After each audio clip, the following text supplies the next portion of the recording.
जिकडं तोंड फिरन तिकडं लुगडं वाळतं त्याला रावण म्हणायचं, त्याला नाही राजा म्हणायचं. आपली पवित्र जीभ खराब करायची नाही आप्पा. राजा फक्त तोच. राजे पाचच झाले, पाचच. एक सहावा राजा मर्यादा पुरुषोत्तम रामचंद्र यांच्या आजोबाच्या काळामध्ये त्या राजाचं नाव होतं चक्रवेन नावाचा राजा. रामायणात पाहू नका, दुसऱ्या पुराणात बघा. एक जण म्हणला मी इतक्या बऱ्या रामायण वाचिलं मला नाही सापडलं. मग गिरगावच्या बाळूनं काय उसातलं सांगितलं का तुला सोंबळ्या? तो दुसरं पुराण वाच, लक्षात येईल तुमच्या. तो चक्रवेन राजा ज्याच्या पुढे रावण गुडघे टेकीत होता. रावण रावण रावण गुडघे टेकीत होता. त्याच्यानंतर पाचच राजे झाले. कृष्ण वंदे जगद्गुरु, भगवान द्वारकाधीश कृष्ण परमात्मा एक नंबरचे राजे. त्याच्यानंतर राजा झाला विदुर. खरं तर विदुरच एक नंबरचे येतं. कृष्ण परमात्म्याच्या अगोदरही एक नंबरचा राजा विदुर आहे.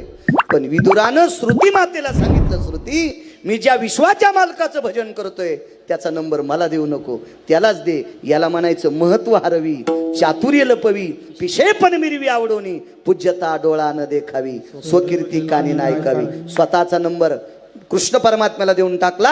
आणि 2 नंबरचे राजे विदुर, 3 नंबरचे कणक, 5व्या क्रमांकाचे राजा रयतेचे राजा छत्रपती शिवाजी महाराज.